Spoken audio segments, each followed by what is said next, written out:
Welcome to Global Online University. Friends, in this video we are going to discuss some important MCQs on research aptitude on the topic types of research. Yes, in previous video we have discussed MCQs on basics of research. So in this video we are going to discuss MCQs on types of research. This is our video number 2 on crash course research aptitude. Yes friends, as you all know, for your upcoming KSET examination, as you all know, the notification has been released and the examination is going to be conducted on 11 April 2021. Yes, registration has been started on Global Online University app and also on paid WhatsApp group. Yes, you can register on our app and also on our paid WhatsApp group. ನೀವು ನಮ್ಮ global online university ಆ್ಯಪ್ನಲ್ಲಿ ಮತ್ತು ಈ WhatsApp ಗ್ರೂಪ್ನಲ್ಲಿ ಕೂಡ ನೀವು ರಿಜಿಸ್ಟ್ರೇಷನನ್ನು ಮಾಡ್ಕೊಳ್ಬೋದು. So I wish all the best for all who or appearing for the KSET examination.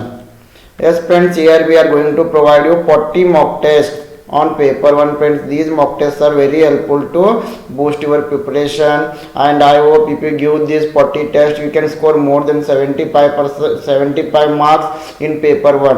And you know the role of the paper 1 plays very important role in determining your qualification. So all these 40 tests are available only at rupees 999. And weekly the test schedule also has been released. The test schedule also I will give you in the next video, and these tests are very helpful to assess your preparation level. And friends, one more important news is ಇಲ್ಲಿ ಎಲ್ಲ 40 ಟೆಸ್ಟ್ಗಳು ನಿಮಗೆ ಕನ್ನಡದಲ್ಲಿಯೂ ಕೂಡ ಸಿಗ್ತಾ ಇವೆ. ನಾವು ಕನ್ನಡದಲ್ಲಿಯೂ ಕೂಡ ಕಳೆದ ವರ್ಷದಿಂದ ಮಾಕ್ ಟೆಸ್ಟ್ಗಳನ್ನು ನೀಡ್ತಾ ಬಂದಿದ್ದೀವಿ. ಕಳೆದ ವರ್ಷದಲ್ಲಿ ನಮ್ಮಲ್ಲಿ ಹಲವಾರು ಜನರು 50ಕ್ಕಿಂತ ಹೆಚ್ಚಿನ ಸ್ಕೋರನ್ನು ಪೇಪರ್ 1ನಲ್ಲಿ ಮಾಡಿದ್ದಾರೆ. ಅದೇ ರೀತಿ ಈ ಎಲ್ಲ 40 ಟೆಸ್ಟ್ಗಳು ನಿಮಗೆ ಕನ್ನಡದಲ್ಲಿಯೂ ಕೂಡ ಎಲ್ಲ ಪ್ರಶ್ನೆಗಳು, ಉತ್ತರಗಳು, ಫೀಡ್ಬ್ಯಾಕ್ ಕನ್ನಡದಲ್ಲಿಯೂ ಇರ್ತವೆ ಮತ್ತು ಅದೇ ರೀತಿ ಇಂಗ್ಲೀಷ್ನಲ್ಲಿಯೂ ಕೂಡ ಇರ್ತವೆ. ಎಲ್ಲ 40 ಟೆಸ್ಟ್ಗಳು ಕೇವಲ ನಿಮಗೆ 999 ರೂಪಾಯಿಗಳಲ್ಲಿ ಲಭ್ಯವಾಗ್ತವೆ. ಈ 40 ಟೆಸ್ಟ್ಗಳು ನಿಮ್ಮ ಸಿದ್ಧತೆಯನ್ನು ಹೆಚ್ಚಿಸಲು ನಿಮಗೆ ತುಂಬ ಅನುಕೂಲವಾಗಿವೆ ಅಂತ ಹೇಳ್ಬೋದು. ಪ್ರತಿ ವಾರದಲ್ಲಿಯೂ ಕೂಡ ನಾವು ಟೆಸ್ಟ್ಗಳನ್ನು ಇಡ್ತಾ ಇದ್ದೀವಿ.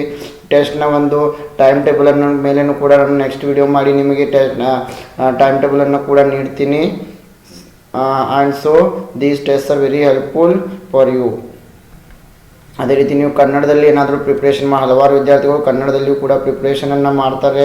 ಸೊ ಕನ್ನಡದಲ್ಲಿ ಪ್ರಿಪ್ರೇಷನ್ ಮಾಡುವವರಿಗೂ ಕೂಡ ಈ 40 ಟೆಸ್ಟ್ಗಳು ತುಂಬಾ ಉಪಯುಕ್ತವಾಗಿವೆ. So friends, if you go through these tests, here we are providing you 40 mock tests for paper 1. ಇಲ್ಲಿ ನಿಮಗೆ Karnataka state eligibility test paper 1 ಸಲುವಾಗಿ 40 mock ಟೆಸ್ಟ್ಗಳನ್ನು ನೀಡ್ತಾ ಇದ್ದೀವಿ. With this we are also providing you 1000 MCQs. Each unit is going to carry 100 MCQs here. ಇದರ ಜೊತೆಗೆ ನಾವು ಇಲ್ಲಿ ನಿಮಗೆ 1000 MCQಗಳ ಒಂದು ಇ ಬುಕ್ಕನ್ನು ಕೂಡ ನೀಡ್ತೀವಿ. ಇದರಲ್ಲಿ ಪ್ರತಿಯೊಂದು ಯೂನಿಟ್ನ ಮೇಲೆ 100 MCQಗಳು ಇರ್ತವೆ. So totally you will be prepared for 3000 MCQs here. ನೀವು ಇಲ್ಲಿ ನಿಯರ್ ಬೈ 3000 MCQಗಳಿಗೆ ಪ್ರಿಪೇರನ್ನು ಆಗ್ತೀರಿ. So these are very helpful to boost your preparation. And friends, you can also download PDF with answers of all 40 tests. ನೀವು 40 ಟೆಸ್ಟ್ಗಳ ಒಂದು PDF ಅನ್ನು ಕೂಡ ನೀವು ಇಲ್ಲಿ ಡೌನ್ಲೋಡ್ ಮಾಡ್ಕೊಳ್ಬೋದು. And also we are planning to provide notes on each unit. Okay, ಅದೇ ರೀತಿ ನಾವು ಕನ್ನಡದಲ್ಲಿ ಮತ್ತು ಇಂಗ್ಲೀಷ್ನಲ್ಲಿ 2 ಲ್ಯಾಂಗ್ವೇಜ್ನಲ್ಲಿ ನೋಟ್ಸನ್ನು ಕೂಡ ನಿಮಗೆ ಕೊಡಬೇಕಂತ ಒಂದು ಪ್ರಯತ್ನವನ್ನು ಮಾಡ್ತಾ ಇದ್ದೀವಿ. All these are available only at rupees 999. Yes, ಈ 40 ಟೆಸ್ಟ್ಗಳು ಮತ್ತು MCQ 1000 MCQಗಳು ಮತ್ತು ನಾವು ದಿನ ಮಾಡೋ ವಿಡಿಯೋ ಲೆಕ್ಚರ್ಸ್ಗಳು ನಿಮಗೆ ಕೇವಲ 999 ರೂಪಾಯಿಗಳಲ್ಲಿ ಲಭ್ಯವಾಗ್ತಾ ಇವೆ. To join for these test you can contact to this number. Yes, you can send one WhatsApp message, and if you have any confusion, if you have any doubts, please free to call and ask to this number. ನಿಮಗೆ ಏನಾದರೂ doubts ಇದ್ದರೆ, ಏನಾದರೂ confusions ಇದ್ದರೆ ಈ ಒಂದು ನಂಬರಿಗೆ ನೀವು ಯಾವುದೇ ಹೆಜಿಟೇಷನ್ ಇಲ್ಲದೆ ಕಾಲ್ ಮಾಡಿ ಕೇಳಬಹುದು. So friends, once if you subscribe for these tests, you will be added to our paid WhatsApp group. And here this group is especially made for the KSET 2021, and to pay the amount you can just send one WhatsApp message to this number, then we will tell you the procedure. And there are two ways to make a payment. You can visit Global Online University app, and there you can select KSET paper 1 category, and there also you can make payment, or you can also send amount through Google Pay. Yes, if you just message us, we will send you the Google Pay number. And once if you subscribe for these tests, you will be given 40 test links in this WhatsApp group. You can download PDF of all the mock tests from this WhatsApp group. Test link will be given here. You can discuss on MCQs. So I hope you all will join for these tests. If you join, these tests are very helpful to you. ನೀವು ಏನಾದರೂ ಈ 40 ಟೆಸ್ಟ್ಗಳಿಗೆ join ಆದರೆ ನಿಮ್ಮ ಪ್ರಿಪ್ರೇಷನ್ಗೆ 40 ಟೆಸ್ಟ್ಗಳು ತುಂಬಾ ಅನುಕೂಲವಾಗಿವೆ ಅಂತ ಹೇಳ್ಬೋದು. So let us move to the today's questions. The first question is, qualitative research is option A, without any specific purpose. Option B, primarily concerned with in-depth exploration of phenomena. Option C, deals with the collection and analysis of numerical data. Option D, none of the above. Qualitative research ಅಂದರೆ ಕನ್ನಡದಲ್ಲಿ ಗುಣಾತ್ಮಕ ಸಂಶೋಧನೆ. Option A, ಯಾವುದೇ ನಿರ್ದಿಷ್ಟ ಉದ್ದೇಶವಿಲ್ಲದೆ. Option B, S ಇದು ತಪ್ಪಾಗಿದೆ ಅಂತ ನಮ್ಗೆ ಇವಾಗಲೇ ಗೊತ್ತಾಯಿತು. ಆಪ್ಷನ್ ಬಿ, ಮುಖ್ಯವಾಗಿ ವಿದ್ಯಮಾನಗಳ ಆಳವಾದ ಪರಿಶೋಧನೆಗೆ ಸಂಬಂಧಿಸಿದೆ. ಆಪ್ಷನ್ ಸಿ, ಡೀಲ್ಸ್ ವಿತ್ ಸಂಖ್ಯಾತ್ಮಕ ದತ್ತಾಂಶಗಳ ಸಂಗ್ರಹ ಮತ್ತು ವಿಶ್ಲೇಷಣೆಯೊಂದಿಗೆ ವಿವರಿಸುತ್ತದೆ. Option D, none of the above. Yes, ಈ 2 ಆಪ್ಷನ್ಗಳನ್ನು ನೀವು ಇಲ್ಲಿ ಎಲಿಮಿನೇಟ್ ಮಾಡ್ಬೋದು. So please use elimination method, it is helpful to you. So here the right answer is option B, primarily concerned with in-depth exploration of phenomena. Yes, qualitative research, it is concerned with in-depth exploration of the phenomena. ಗುಣಾತ್ಮಕ ಸಂಶೋಧನೆ ಯಾವಾಗಲೂ ನಮಗೆ ಮುಖ್ಯವಾಗಿ ವಿದ್ಯಮಾನಗಳ ಆಳವಾದ ಅಧ್ಯಯನವನ್ನು ನಮಗೆ ನೀಡುತ್ತದೆ. ಸೊ ಗುಣಾತ್ಮಕ ಸಂಶೋಧನೆ ವಿದ್ಯಮಾನಗಳ ಆಳವಾದ ಪರಿಶೋಧನೆಗೆ ಸಂಬಂಧಿಸಿದೆ ಅಂತ ಹೇಳ್ಬೋದು. ಅದರಿಂದ ಇಲ್ಲಿ ಆಪ್ಷನ್ ಬಿ ಸರಿಯಾದ ಉತ್ತರ. Yes, then what do you mean by qualitative research? Qualitative research involves collecting and analyzing of non-numerical data such as text, videos, audios to understand concept, opinion or experience. ಇಲ್ಲಿ ನಾವು qualitative ರಿಸರ್ಚ್ನಲ್ಲಿ ಗುಣಾತ್ಮಕ ಸಂಶೋಧನೆಯಲ್ಲಿ ನಾನ್ numerical data ಬಗ್ಗೆ ಹೆಚ್ಚಾಗಿ ಅಧ್ಯಯನವನ್ನು ಮಾಡ್ತೀವಿ. And it can be used to gather in depth insights into a problem. ಯಾವುದೇ ಒಂದು ಸಮಸ್ಯೆಯ ಬಗ್ಗೆ ನಮಗೆ ಗುಣಾತ್ಮಕ ಸಂಶೋಧನೆ ಆಳವಾದ ಅಧ್ಯಯನವನ್ನು ನಮಗೆ ನೀಡುತ್ತದೆ. Yes, I hope you understood it. Let us move to the next question.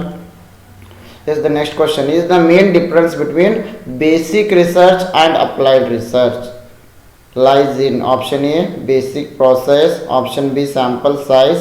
Option C, utility. Option D, all of the above.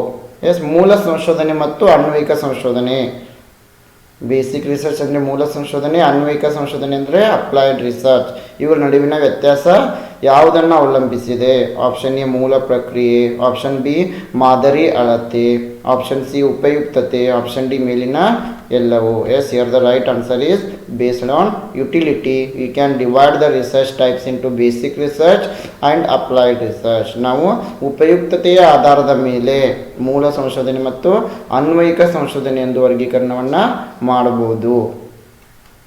Yes, the next question is, fundamental research is usually carried out in option A, classroom, option B, field setting, option C, laboratory conditions, option D, social setting. ಮೂಲಭೂತ ಸಂಶೋಧನೆಯನ್ನು ಸಾಮಾನ್ಯವಾಗಿ ಎಲ್ಲಿ ನಡೆಸಲಾಗ್ತದೆ? ಮೂಲಭೂತ ಸಂಶೋಧನೆ ಅಂತಂದರೆ fundamental research. Option A ತರಗತಿ, option B ಕ್ಷೇತ್ರ setting, field setting ಕ್ಷೇತ್ರ ಸೆಟ್ಟಿಂಗ್, ಆಪ್ಷನ್ ಸಿ ಪ್ರಯೋಗಾಲಯಗಳಲ್ಲಿ, ಆಪ್ಷನ್ ಡಿ ಸಾಮಾಜಿಕ ಸೆಟ್ಟಿಂಗ್ ಅಂದರೆ ಸಾಮಾಜಿಕ ಪರಿಸ್ಥಿತಿಗಳಲ್ಲಿ. Yes, here the right answer is option C, fundamental research is carried out in laboratory conditions. Yes, please remember it. ಮೂಲಭೂತ ಸಂಶೋಧನೆ fundamental ರಿಸರ್ಚನ್ನು ಎಲ್ಲಿ ಕೈಗೊಳ್ಳಲಾಗ್ತದೆ ಅಂತಂದರೆ ಪ್ರಯೋಗಾಲಯಗಳಲ್ಲಿ. Yes, okay, option C is the right answer. And what do you mean by fundamental research? Fundamental research, it is also known as the academic research, and it is experimental or theoretical works mainly performed to obtain new knowledge. Yes, fundamental research is carried out to gain new knowledge on the basis of observable phenomena or facts without prior consideration that it will result in any practical application. Yes, here the researcher is going to gain new type of knowledge by performing some activities in the laboratory. Fundamental research ಅಂದರೆ ಇಲ್ಲಿ researcher ಹೊಸ ಜ್ಞಾನವನ್ನು ಪಡೀತಾನೆ. ಅದೇ ರೀತಿ ಯಾವ ರೀತಿ ಹೊಸ ಜ್ಞಾನವನ್ನು ಪಡಿತಾನೆ ಅಂತಂದರೆ ಅವನು ಲ್ಯಾಬ್ರೋಟ್ರಿನಲ್ಲಿ ಪ್ರಾಕ್ಟಿಕಲ್ ಮಾಡೋದರ ಮೂಲಕ ಅವನು ಅನ್ವಯಿಸುವುದರ ಜ್ಞಾನವನ್ನು ಥೆರಾಟಿಕಲ್ ನಾಲೆಜನ್ನು ಅನ್ವಯಿಸುವುದರ ಮೂಲಕ ಇಲ್ಲಿ ಜ್ಞಾನವನ್ನು ಪಡಿತಾನೆ. Yes, let us move to the next question. The scientific method can be used. Option A only in physical sciences such as physics and chemistry. Option B only in social sciences. Option C both physical and social sciences. Option D none of the above. ವೈಜ್ಞಾನಿಕ ವಿಧಾನವನ್ನು ನಾವು ಯಾವ ಯಾವ ವಿಷಯಗಳಲ್ಲಿ ಬಳಕೆ ಮಾಡ್ತೀವಿ? Option A ಭೌತಶಾಸ್ತ್ರ ಮತ್ತು ರಸಾಯನಶಾಸ್ತ್ರಗಳಲ್ಲಿ. ಆಪ್ಷನ್ ಬಿ ಸಾಮಾಜಿಕ ವಿಜ್ಞಾನದಲ್ಲಿ. ಆಪ್ಷನ್ ಸಿ ಭೌತಿಕ ಮತ್ತು ಸಾಮಾಜಿಕ ವಿಜ್ಞಾನಗಳಲ್ಲಿ. ಆಪ್ಷನ್ ಡಿ ಮೇಲಿನ ಯಾವುದು ಅಲ್ಲ. Yes, where we are using scientific method. Option C both in physical and social sciences we are using scientific method. ನಾವು ಭೌತಶಾಸ್ತ್ರ, ರಸಾಯನಶಾಸ್ತ್ರ, ಅದೇ ರೀತಿ ಸಮಾಜ ವಿಜ್ಞಾನದಲ್ಲಿಯೂ ಕೂಡ ನಾವು ಈ ಸೈಂಟಿಫಿಕ್ ಮೆಥಡನ್ನು, ವೈಜ್ಞಾನಿಕ ವಿಧಾನವನ್ನು ಬಳಕೆ ಮಾಡ್ತೀವಿ. So the right answer is option C.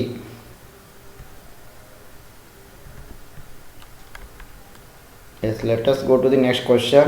The term phenomenology is associated with the process of option A qualitative research, option B analysis of variance, option C correlational study, option D probability sampling. Phenomenology is associated with the process of.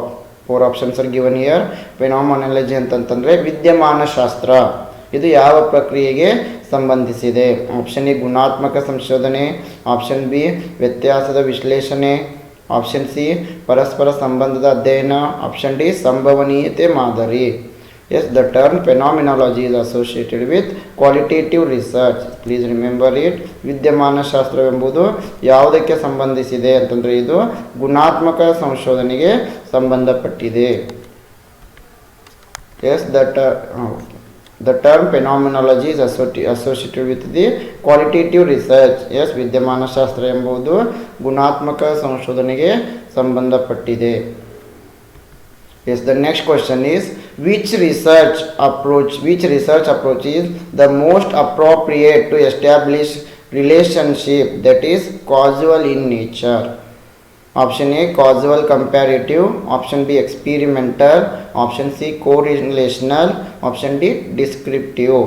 ಪ್ರಕೃತಿಯಲ್ಲಿ ಕಾರಣವಾಗುವ ಸಂಬಂಧವನ್ನು ಸ್ಥಾಪಿಸಲು ಯಾವ ಸಂಶೋಧನಾ ವಿಧಾನ ಹೆಚ್ಚಿಗೆ ಸೂಕ್ತವಾಗಿದೆ? Option A ಸಾಂದರ್ಭಿಕ ತುಲನಾತ್ಮಕ ಅಂದರೆ ಕಾಸುವಲ್ ಕಂಪ್ಯಾರಿಟಿವ್, ಸೆಕೆಂಡ್ ಒನ್ ಪ್ರಾಯೋಗಿಕ ಎಕ್ಸ್ಪಿರಿಮೆಂಟಲ್, ಆಪ್ಷನ್ ಸಿ ಪರಸ್ಪರ ಸಂಬಂಧ ಕೋರಿಲೇಷನಲ್, ಆಪ್ಷನ್ ಡಿ ವಿವರಣಾತ್ಮಕ ಡಿಸ್ಕ್ರಿಪ್ಟಿವ್.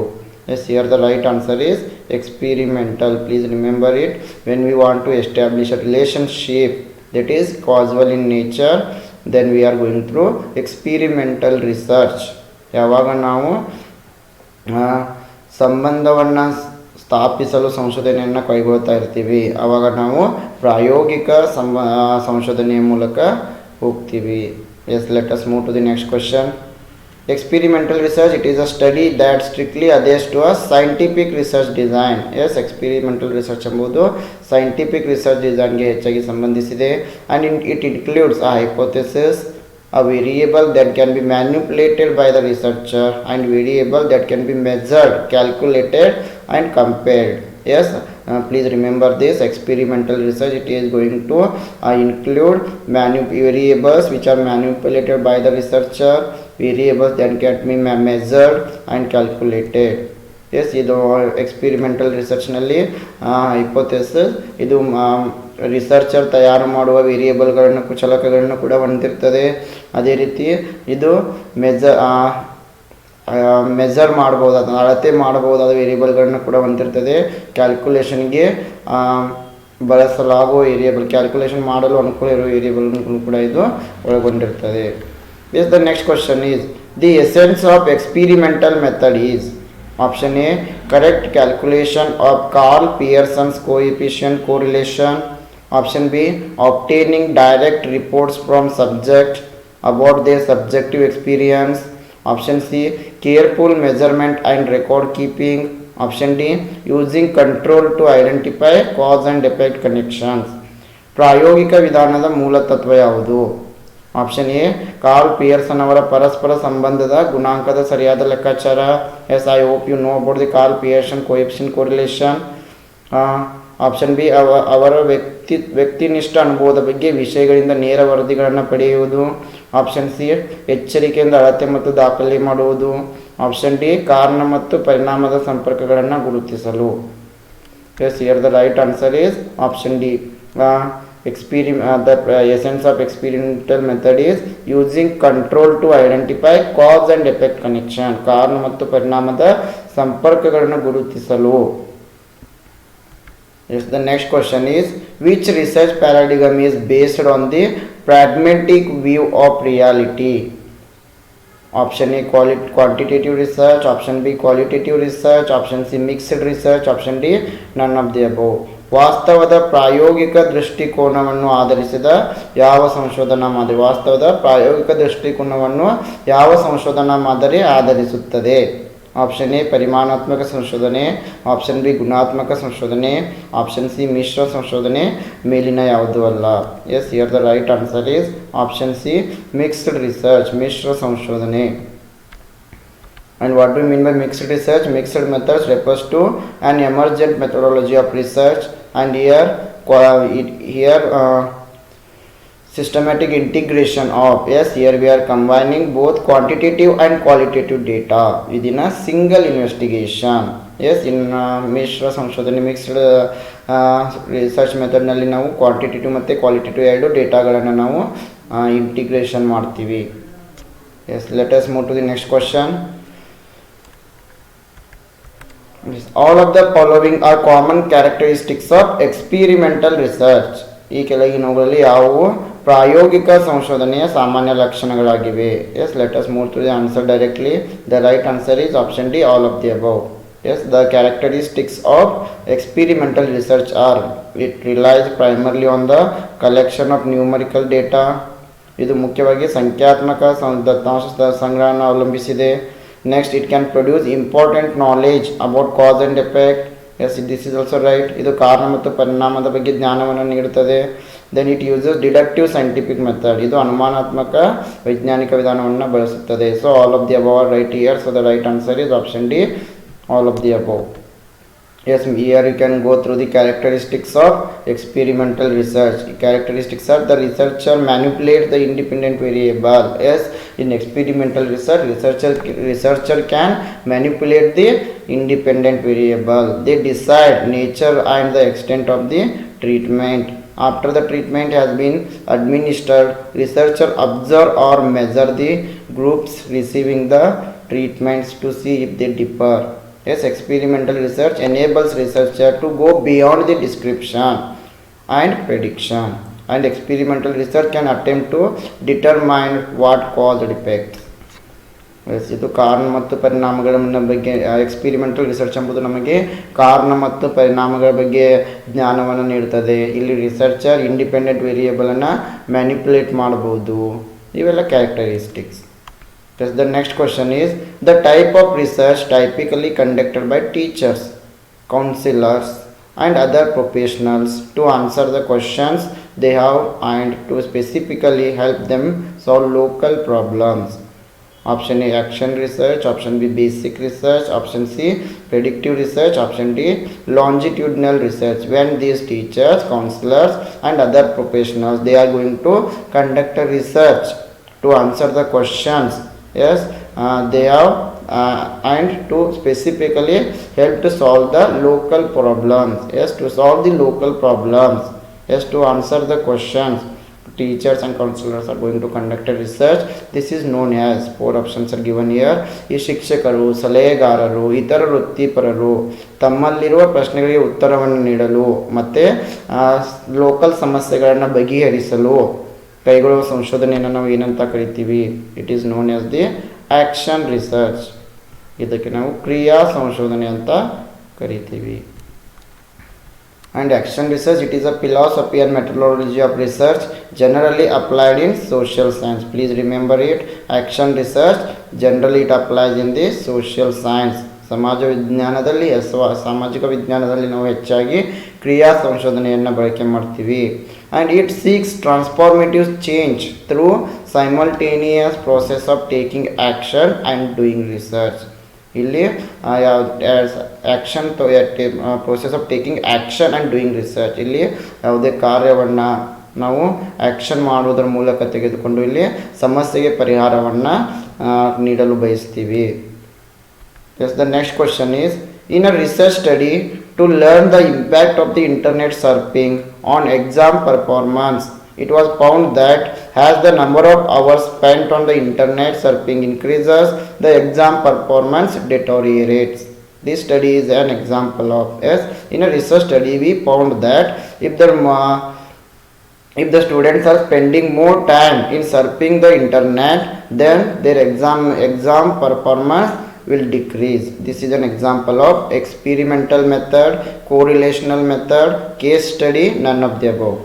ಎಸ್, ಪರೀಕ್ಷೆಯ ಕಾರ್ಯಕ್ಷಮತೆಯ ಮೇಲೆ ಇಂಟರ್ನೆಟ್ ಸರ್ಫಿಂಗ್ನ ಪ್ರಭಾವವನ್ನು ತಿಳಿಯಲು ಸಂಶೋಧನೆ ಅಧ್ಯಯನವೊಂದರಲ್ಲಿ ಇಂಟರ್ನೆಟ್ ಸರ್ಫಿಂಗಾಗಿ ಎಷ್ಟು ಗಂಟೆಗಳ ಕಾಲ ಕಳೆದಂತೆ ಪರೀಕ್ಷೆಯ ಕಾರ್ಯಕ್ಷಮತೆ ಕ್ಷೀಣಿಸುತ್ತದೆ ಎಂದು ಕಂಡುಬಂದಿದೆ. ಈ ಅಧ್ಯಯನವು ಯಾವುದಕ್ಕೆ ಉದಾಹರಣೆಯಾಗಿದೆ?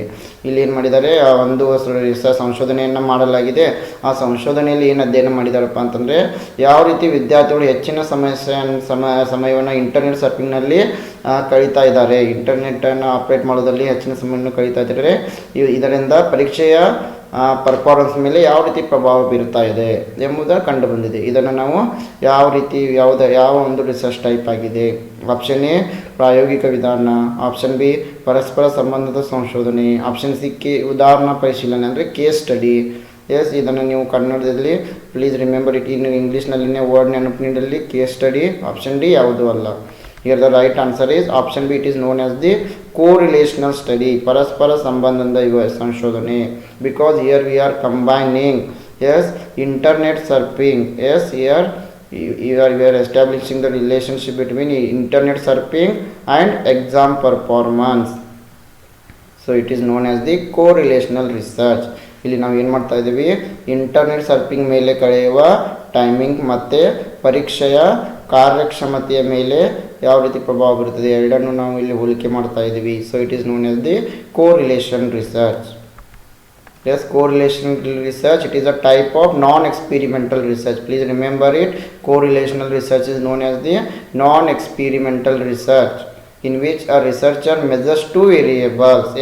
Here in correlational research, researcher is going to measure the two variables. For example, here one is internet surfing and exam performance, and assess the statistical relationship between them. Yes, here he is going to establish a relationship between two variables. Yes, correlational research ನಲ್ಲಿ ಇದೊಂದು ನಾನ್ experimental research ಆಗಿದೆ. ಇಲ್ಲಿ researcher ಏನು ಮಾಡ್ತಾನೆ, ಎರಡು ವೇರಿಯೇಬಲ್ಗಳನ್ನು ತಗೋತಾನೆ. ಉದಾಹರಣೆಗೆ ಇಲ್ಲಿ ನೋಡಿ, ಒಂದು ಇಂಟರ್ನೆಟ್ ಸರ್ಫಿಂಗ್, ಇನ್ನೊಂದು ಪರೀಕ್ಷೆ. ಎಸ್, ಎರಡು ವೇರಿಯೇಬಲ್ ತಗೊಂಡು ಎರಡು ವೇರಿಯೇಬಲ್ ನಡುವೆ ಒಂದು ಸಂಬಂಧವನ್ನು ಏರ್ಪಡಿಸ್ತಾನೆ. Yes, let us move to the next question. In a study of two variables, when one variable goes up, another variable goes down in a value, it is known as positive correlation, no correlation, negative correlation, fluctuating correlation. Yes, ಯಾವಾಗಲೂ ಎರಡು ಅಸ್ಥಿರಗಳ ಅಧ್ಯಯನದಲ್ಲಿ ಎರಡು ವೇರಿಯೇಬಲ್ಗಳನ್ನು ತೆಗೆದುಕೊಂಡಾಗ ಒಂದು variable ಹೆಚ್ಚಾಗ್ತಾ ಹೋಗ್ತದೆ, ಇನ್ನೊಂದು ವೇರಿಯೇಬಲ್ ಕಡಿಮೆ ಆಗ್ತಾ ಹೋಗ್ತದೆ. ಇದನ್ನು ನಾವು ಏನಂತ ಕರಿತೀವಿ? ಸಕಾರಾತ್ಮಕ ಸಂಬಂಧ, ಯಾವುದೇ ಸಂಬಂಧವಿಲ್ಲದಿರುವಿಕೆ, ನಕಾರಾತ್ಮಕ ಸಂಬಂಧ, ಏರಿಳಿತದ ಸಂಬಂಧ. Yes, it is known as the negative correlation. For example, we can take price and demand. Yes, when price of a good increases, demand for it will decrease. Yes, it is known as the negative correlation. ಇದಕ್ಕೆ ನಾವು ನಕಾರಾತ್ಮಕ ಪರಸ್ಪರ ಸಂಬಂಧ ಅಂತೀವಿ. ಉದಾಹರಣೆಗೆ, ಯಾವಾಗ ಒಂದು ವಸ್ತುವಿನ ಬೆಲೆ ಹೆಚ್ಚಾಗ್ತದೆ, ಅದಕ್ಕೆ ಬೇಡಿಕೆ ಏನಾಗ್ತದೆ, ಕಡಿಮೆ ಆಗ್ತದೆ. ಅಂದರೆ if one variable goes up, another variable will come down. ಒಂದು ವೇರಿಯೇಬಲ್ನ ಮೌಲ್ಯ ಹೆಚ್ಚಾದರೆ ಇನ್ನೊಂದು ವೇರಿಯೇಬಲ್ನ ಮೌಲ್ಯ ಏನಾಗ್ತದೆ, ಕಡಿಮೆ ಆಗ್ತದೆ. Yes, the next question is the main difference between longitudinal and cross-sectional research. Option A, frequency of data collection. Option B, primary versus secondary. Option C, the qualification of researcher. Option D, none of the above. ಇಲ್ಲಿ longitudinal research ಮತ್ತು cross sectional ರಿಸರ್ಚ್ಗಳ ನಡುವೆ ಯಾವುದರ ನಡುವೆ ಪ್ರಮುಖ ವ್ಯತ್ಯಾಸ ಇದೆ, ಯಾವ basis ಮೇಲೆ ನಾವು ವ್ಯತ್ಯಾಸವನ್ನು ಮಾಡ್ತೀವಿ. ಇಲ್ಲಿ ರೇಖಾಂಶ ಮತ್ತು ಅಡ್ಡ ವಿಭಾಗದ ಸಂಶೋಧನೆ ನಡುವಿನ ವ್ಯತ್ಯಾಸ. ಇವುಗಳನ್ನು ನೀವು ಆದಷ್ಟು ಇಂಗ್ಲೀಷ್ನಲ್ಲಿ ನೆನಪಿಡಿ. ಲಾಂಜಿಟ್ಯೂಡ್ನಲ್ ಮತ್ತು ಕ್ರಾಸ್ ಸೆಕ್ಷನಲ್ ರಿಸರ್ಚ್ಗಳ ನಡುವಿನ ವ್ಯತ್ಯಾಸ. ಡೇಟಾ ಸಂಗ್ರಹಣೆಯ ಆವರ್ತ, ಪ್ರಾಥಮಿಕ ಮತ್ತು ದ್ವಿತೀಯ, ಸಂಶೋಧಕರ ಅರ್ಹತೆ ಮೇಲಿನ ಯಾವುದೂ ಅಲ್ಲ. This the right answer is option A. The main difference between longitudinal and cross-sectional research in terms of frequency of data collection. Yes, data ಸಂಗ್ರಹಣೆಯ ಆಧಾರದ ಮೇಲೆ ನಾವು ಲಾಂಜಿಟ್ಯೂಡ್ನಲ್ ರಿಸರ್ಚ್ ಮತ್ತು ಕ್ರಾಸ್ ಸೆಕ್ಷನಲ್ ರಿಸರ್ಚ್ ಅಂತ ವಿಂಗಡಣೆಯನ್ನು ಮಾಡ್ತೀವಿ. Yes, the next question is, the government of India conducts census after every 10 years. The method of research used in this process. Yes, as we all know, every 10 years the government will conduct census. Yes, it is known as the case study, developmental, survey, experimental. Yes, ಪ್ರತಿ 10 ವರ್ಷಗಳ ನಂತರ ಭಾರತ ಸರ್ಕಾರ ಏನು ಮಾಡ್ತದೆ, ಜನಗಣತಿಯನ್ನು ನಡೆಸ್ತದೆ. ಇದರಲ್ಲಿ ಯಾವ ಸಂಶೋಧನೆಯನ್ನು ಬಳಸಲಾಗ್ತದೆ? ಕೇಸ್ ಸ್ಟಡಿ, ಅಭಿವೃದ್ಧಿ ಸಂಶೋಧನೆ, ಸಮೀಕ್ಷೆ, ಪ್ರಾಯೋಗಿಕ. Yes, I think you all know it is known as the survey method because they will visit each one's house and they will collect the information. ಅವ್ರು ಪ್ರತಿಯೊಂದು ಮನೆಗೆ ಹೋಗಿ ಮಾಹಿತಿಯನ್ನು ಕಲೆಕ್ಟ್ ಮಾಡ್ತಾರೆ. ಆದ್ದರಿಂದ ಇಲ್ಲಿ ಸಮೀಕ್ಷೆ ವಿಧಾನವನ್ನು ಅವರು ಬಳಸ್ತಾರೆ. Yes friend, this is about our today's session. Once again I would like to remind you about our KSET test series 2021 where we are providing 40 mock tests for paper 1. ಇಲ್ಲಿ ನಾವು ಪೇಪರ್ 1 ಸಲುವಾಗಿ 40 mock testಗಳನ್ನು ನೀಡ್ತಾ ಇದ್ದೀವಿ. 1000 MCQ PDF will provide you. 1000 MCQಗಳ ಒಂದು ಇ ಬುಕ್ಕನ್ನು ನಿಮಗೆ ನೀಡ್ತೀವಿ. ಪ್ರತಿಯೊಂದು ಯೂನಿಟ್ ಮೇಲೆ 100 MCQಗಳು ಇರ್ತವೆ. You can download PDF with answers. ಈ 40 ಟೆಸ್ಟ್ಗಳ PDF ಅನ್ನು ನೀವು ಡೌನ್ಲೋಡ್ ಮಾಡ್ಕೊಳ್ಬೋದು. And we are trying to provide you notes notes on each unit. ಪ್ರತಿಯೊಂದು ಯೂನಿಟ್ ಮೇಲೆ ನಿಮಗೆ ನೋಟ್ಸನ್ನು ಕೂಡ ನಾವು ಪ್ರಿಪೇರ್ ಮಾಡ್ತಾ ಇದ್ದೀವಿ. Only at ₹999. ಈ ಎಲ್ಲ 40 ಟೆಸ್ಟ್ಗಳಿಗೆ ನಿಮಗೆ ಕೇವಲ ₹999 ಲಭ್ಯವಾಗಿದೆ. These test are very helpful to assess your preparation level. If you give these 40 test you will score more than 75 in paper 1. ನೀವು ಈ 40 ಟೆಸ್ಟ್ಗಳು ಅಟೆಂಡ್ ಆದರೆ ಪೇಪರ್ 1ನಲ್ಲಿ ನೀವು 75ಗಿಂತ ಹೆಚ್ಚಿನ ಅಂಕಗಳನ್ನು ಸ್ಕೋರ್ ಮಾಡ್ತೀರಿ ಅಂತ ನನ್ನ ಭಾವನೆ. So if you have any confusion, if you want to ask anything, you can contact this number and you can download our Global Online University app. There also you can pay and you can also pay us by using Google Pay. ನೀವು global online university app download ಮಾಡಿಕೊಂಡು ಅಲ್ಲಿನೂ pay ಮಾಡ್ಬೋದು. Global online university app download ಮಾಡಿ KSET paper 1 select ಮಾಡಿ ಅಲ್ಲಿ ನೀವು $999 pay ಮಾಡ್ಬೋದು. ಇಲ್ಲ ನಮಗೆ ನೇರವಾಗಿ ಗೂಗಲ್ ಪೇ ಮೂಲಕ ನೀವು ಪೇ ಮಾಡ್ಬೋದು. ಗೂಗಲ್ ಪೇನಿಂದ ನೀವು ನೇರವಾಗಿ ಪೇ ಮಾಡಲು ಈ ನಂಬರ್ಗೆ ವಾಟ್ಸಪ್ನಲ್ಲಿ ಮೆಸೇಜ್ ಮಾಡಿ ಅಥವಾ ಕಾಂಟ್ಯಾಕ್ಟ್ ಕಾಲ್ ಮಾಡಿನೂ ಕೂಡ ನೀವು ಕೇಳಬಹುದು. And also we are providing 10 mock tests on paper 2 economics. ಅದೇ ರೀತಿ ಪೇಪರ್ 2 ಎಕನಾಮಿಕ್ಸ್ ಮೇಲೂ ಕೂಡ ನಾವು ನಿಮಗೆ 10 mock testಗಳನ್ನು ನೀಡ್ತಾ ಇದ್ದೀವಿ. ಎಲ್ಲ whole syllabus will covered here. Here also you can download PDF with answers. Important MCQ notes we will provide you only at $999. And if you subscribe for paper 1 and paper 2 economics at a time, we will also give you discount. ನೀವು paper 1 ಮತ್ತು paper 2 economics ಎರಡಕ್ಕೂ join ಆದರೆ ನಾವು ನಿಮಗೆ ಡಿಸ್ಕೌಂಟನ್ನು ಕೂಡ ನೀಡ್ತೀವಿ. In the same way we are providing 10 mock tests on English literature also at $999. To join for English literature test you can contact this number. Yes, okay friends, all the best. I would like to wish all of you who are appearing for the KSET examination 2021. For more mock tests on UGC NET and other state set and for more videos you can subscribe to Global Online University YouTube channel and click on the notification bell to receive a notification whenever we upload a new video. ಹೆಚ್ಚಿನ ಮಾಹಿತಿಗಾಗಿ ನೀವು global online university YouTube ಚಾನಲಲ್ಲಿ subscriber ಆಗ್ಬೋದು. Thank you.